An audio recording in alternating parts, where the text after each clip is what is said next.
Okay, let's unpack this deep dive. If you follow the NFL at all, you know Chiefs Kingdom is.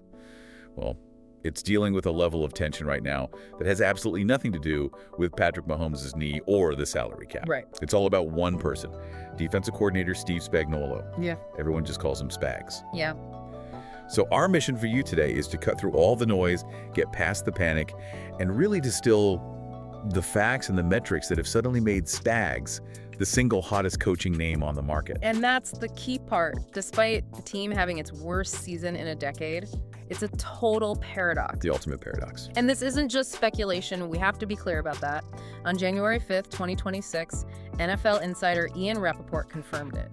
The news broke. Yeah, the Tennessee Titans officially requested permission to interview Spagnuolo for their head coaching job, and the New York Giants are expected to be right behind them. And probably a few more teams after that. Oh, for sure. Yeah. But the critical thing to understand here is the why. Why is this all happening right now? That timing is everything. It's a context we have to nail down. Because in a normal year, say 2022, 2023, Spags isn't even available. Not until late February, if at all. The Chiefs dynasty just kept him locked up, deep in Super Bowl runs. But this season, this 2025 season was the exception. It blew the whole window wide open. Exactly. The Chiefs finished the season at, what, a shocking 6-11? Yeah, they ended with that ugly 14-12 loss to the Raiders in Vegas. Capping off that brutal 6-game losing streak that just nobody saw coming. They missed the playoffs for the first time since 2014. And because of that early exit, Spags is free. He can explore his options. It's a bizarre twist, really. The team's failure is the exact thing that created this huge opportunity for him, just because teams can actually get in a room with him in January. And the teams that are lining up, they know the value they're trying to get. We have to validate this hype by just looking at his resume, because it's a story of repeated, almost unmatched success. Unmatched is probably the only word for it. I mean, this guy holds a title no other coordinator in the history of the league can claim. What's that? He's the only one to have won Super Bowls with 2 different teams as a coordinator. That is a staggering achievement. It speaks to his adaptability, his longevity in this league. It really does. So that's 4 coordinator rings total. The first one, he bursts onto the scene with the Giants, Super Bowl 42. That's the defense that upset Tom Brady's undefeated Patriots. A legendary defensive performance. A masterclass. Then he comes to Kansas City and just adds 3 more rings to the collection. Super Bowl, Livy, LV, and LVI. It's a gold standard resume. It is, but we have to be honest with everyone listening. We've got to talk about the smudge on that resume. Big one. The one thing he is absolutely trying to erase this time around. He was the head coach for the Rams from 2009 to 2011. And it did not go well. The record was a catastrophic 10-38. Yeah, and he had that brief interim role with the Giants in 2017 too. That failure, that massive failure, it completely informs why he's being so selective now.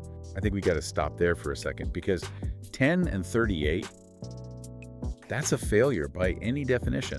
If you're the Titans GM or the Giants GM, how do you trust he's not going to revert to that? Yeah. Especially when he's had Andy Reid and Patrick Mahomes covering for any mistakes for the last 5 years. And that's the challenge he has to overcome in these interviews, but it's also why he's so focused. I mean, his success with the Chiefs is the proof. It shows he can lead a unit, rebuild a culture, and scheme with the absolute best of them. Did he say anything about it? He was asked about the interest, kept it very classy, but you could tell he knows his value. He just said, and I'm quoting here, "I'm a prideful guy." He's not just chasing a job, he wants a selective, successful second shot. He wants to prove the Rams' years were the anomaly, not the rule. And the evidence from 2019 on, it really supports that. It shows he's evolved as a leader. Dramatically. And that evolution, it started the second Andy Reid hired him back in 2019. You'd have to look at that hire as one of Reid's best moves ever. Because he inherited a defense that was, let's be frank, a punchline back in 2018. Oh, it was a liability, and he transformed it into a consistent powerhouse almost immediately. And this is where we get into the cold, hard numbers, the metrics that prove his value, independent of the offense. Right. You don't turn a punchline into a powerhouse by accident. There's a real system there. Yeah. So let's just look at points allowed per game, the key defensive metric. Yeah. In 2023, the Chiefs' defense was second in the entire league, 17.3 points per game. Holy. In 2024, they were fourth, 19.2 points per game. But here's the crucial one. This past season, the down year. Exactly. In 2025, during that 6-11 season, they were still sixth in the league, allowing just 19.3 points per game. Wait, sixth in points allowed with the 6-11 record? It's almost impossible. It means the defense was consistently holding teams under 20 points. Which should get you 10, maybe 11 wins in today's NFL. Easy. So the 2025 season is actually the ultimate proof of his value. Precisely. Because he was actively compensating for a total offensive collapse. Whether it was the O-line, the receivers, Mahomes' knee rehab lingering, whatever it was, Spags' unit kept them in games they had no business being in. The defense was holding up its end of the bargain, year after year. That resilience is what teams are paying for. He kept them competitive. So let's move from the numbers to the how, the scheme that gets those numbers.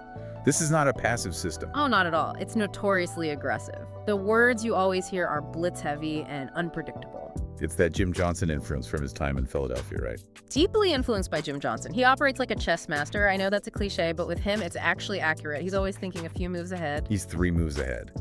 And the core of it, the brilliance, is just creating chaos for the quarterback. Not just with raw power, but with misdirection. We're talking about really specific concepts, like mixing zero coverages. Where everyone is manned up, no safety help deep. Right, pure man-to-man. Mixing that with what they call simulated pressures. Okay, I hear simulated pressures, and my head spins a little.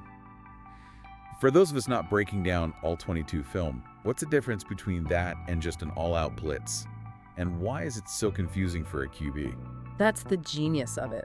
A true blitz is a huge gamble. You send 5, 6, 7 guys, and you're just praying the rush gets home before your secondary gets burned. Right, high risk. A simulated pressure, or a sim pressure, gives the quarterback the exact same look as a blitz.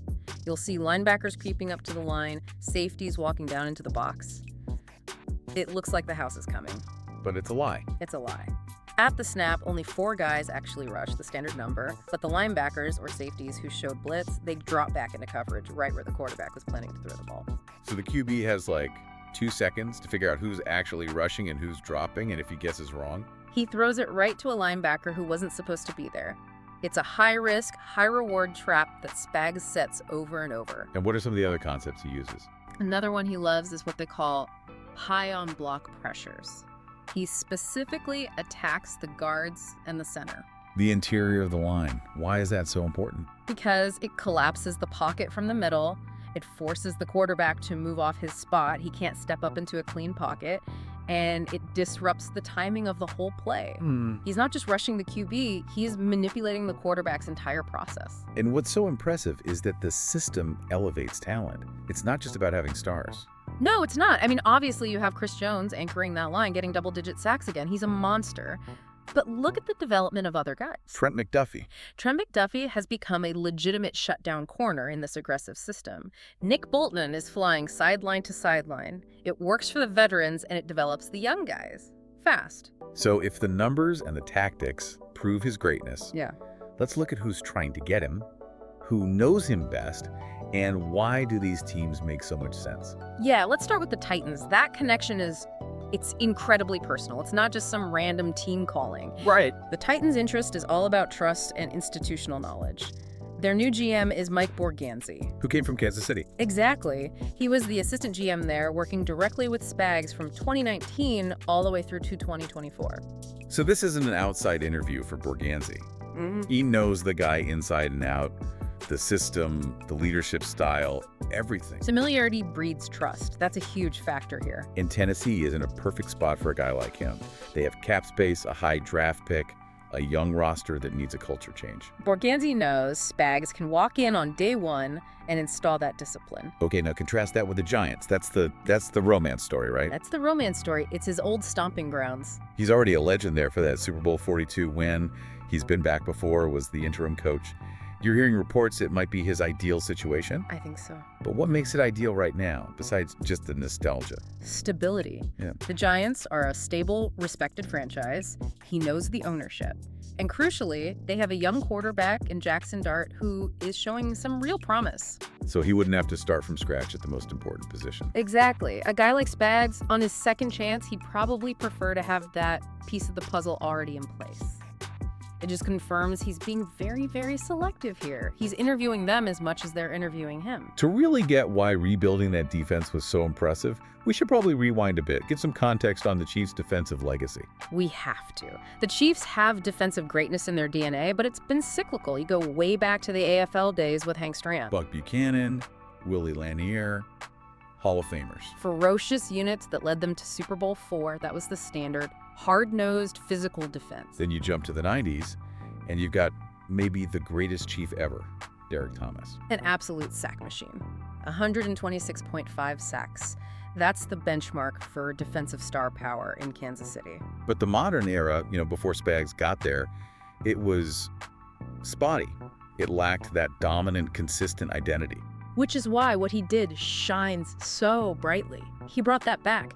I mean, the dynasty peak under him, they had multiple top-5 defenses. One year, they had 57 sacks. That's the second most in franchise history. He didn't just maintain a standard, he restored it. Absolutely. And just a quick trivia point that brings it all full circle. Go for it. That 2007 Giants defense, Spags' unit, holding Brady's perfect Patriots team to just 14 points in the Super Bowl, spoiling perfection. It's just proof that he's always thrived on the biggest stage. He rises to the occasion. Okay, so now we have to shift to the emotional side of this. Because him leaving would go way beyond just X's and O's. He has built a very specific culture there. And the quotes we've seen really illustrate that. The tension is real. You've got Andy Reid calling him like family. He said, he's been huge for us. If he gets a shot, he'll earn it. That's massive praise from the top. And then there's Mahomes. What'd he say? He said, Coach Spags, he's the reason we win those close ones. His calls in Super Bowls are legendary. He's crediting his coordinator for the dynasty's biggest wins. And if you want to know his influence in that locker room, you just have to look at the heartbeat of that defense, Chris Jones. Right. His personal motto is apparently, "In Spags we trust." Wow. When your superstar player adopts his coordinator's name as a mantra, that tells you everything about the leadership Spags provides. It's not just scheme, it's belief. And the fans are feeling it too. That's why the panic is so high. We've heard people say losing Spags would feel like losing a limb. Which shows that his quiet mastery, which is always in the shadow of Mahomes and Kelce, hasn't gone unnoticed. People who really watch the game know how valuable he is. So what does all this mean for the future? There are two clear paths here. Path 1, he stays.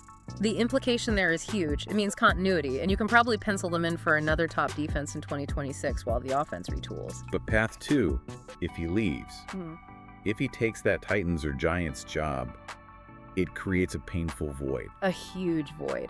Andy Reid would have a brutal replacement job on his hands. I mean, how do you replace a guy with 4 rings who just coached a top 10 defense on a 6-11 team?